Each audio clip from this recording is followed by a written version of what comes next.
So what you said just now, you used the word attention instead of intention.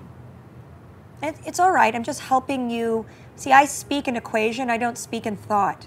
So I can hear, because I listen H-E-R-E, not H-E-A-R, where someone is speaking density instead of opening, or vicious cycle instead of possibility. Possibility being the most powerful word in the English language. Anything before it or after it is an opinion, in my opinion. Possibility will grant you life. The idea of a possibility, using a possibility, the possibility is this, this, and this, all dead in the water because it's an opinion. You're already done before you start.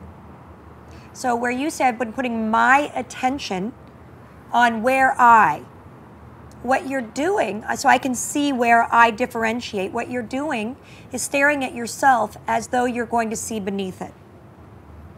If what you do instead is say, my intention is to, and you'll have to repeat yourself because I don't retain things, so forgive me. The first question you asked was, I'm putting my attention on where I'm not getting where I want to go, or the separation of myself. I'm putting my intention on figuring out what what it is that, how it is that I truly want to live as a person. Okay, great. A culture. So now what you just said is figuring it out. So that's worse than attention. Okay. What you put your attention on grows. It's like watering a plant. So if you're putting your attention on the problem will grow. What you figure out can only be figured out by the total circumference of your mind. So your mind can only go to, but not beyond what it knows. It doesn't know how to go beyond what it knows.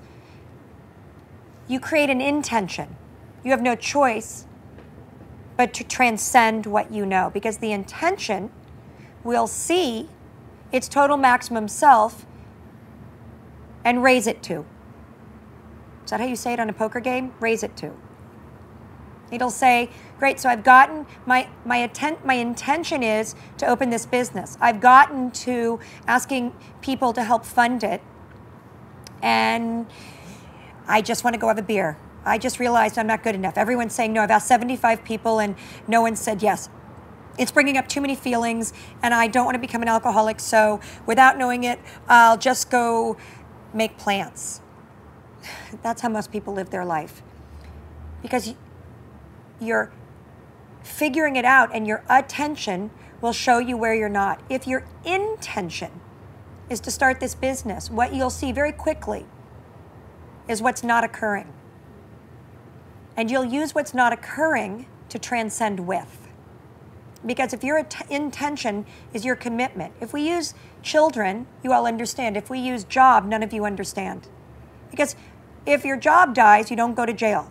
If your child dies, you do. Whether it's the jail of your mind or the jail of the community. Doesn't matter. Some people really get so upset that they wish their child would die. But then they know they'll go to the jail of the community. Some people get so upset, but then they feel bad about being upset with their child, so they grow.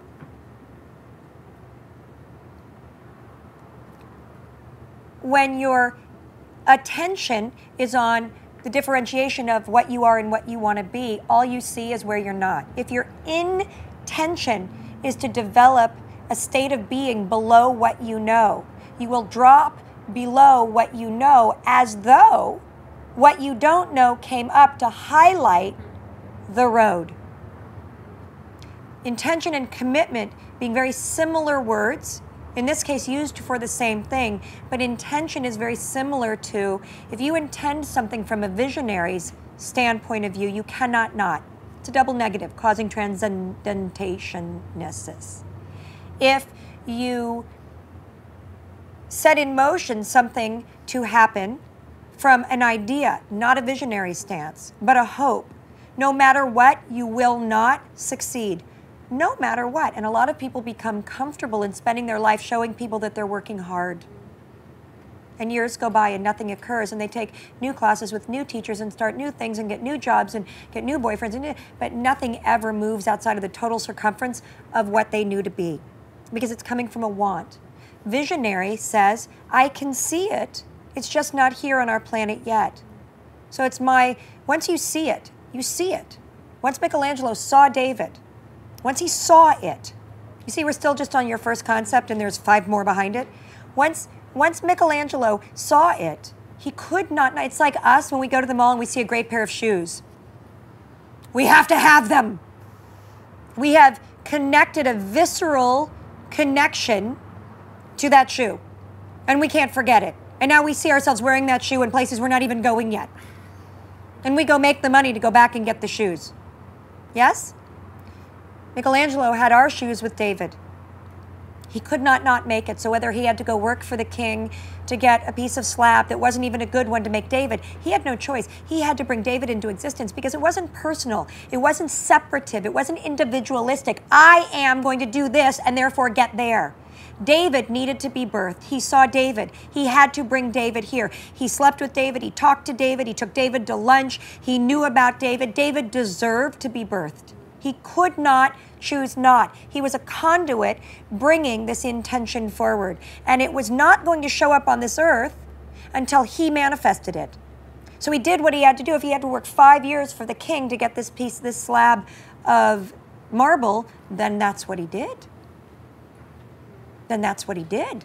But for those 5 years, he wasn't waiting for David. David sat next to him. He was a visionary. His intention was to bring David present. There wasn't anything that could get in his way. What was in his way became his way. If you're figuring things out, and be careful because the way you think is the life you have, and then you blame it away. Instead of blaming it away, take responsibility for it, look at it. Write it down. Speak onto a microphone, tape player. God, I'm 100, right? Speak onto a thing, iPod, and a week later, listen back, transcribe it. If you really want to grow, transcribe it and read it back and get a red pen and mark out all the obstacle words. And, if, but, to, just, before, then, like, if, what. All of these are obstacle words. Anything after an obstacle word, I guarantee you, is not manifesting. Figure out. How can you figure out and go beyond? Figuring out lives inside what you know. Yes or no? Yes. You can't figure out beyond what you know. You can trip into it by accident, but how many of you want to walk blindly around this world praying that you can trip into something?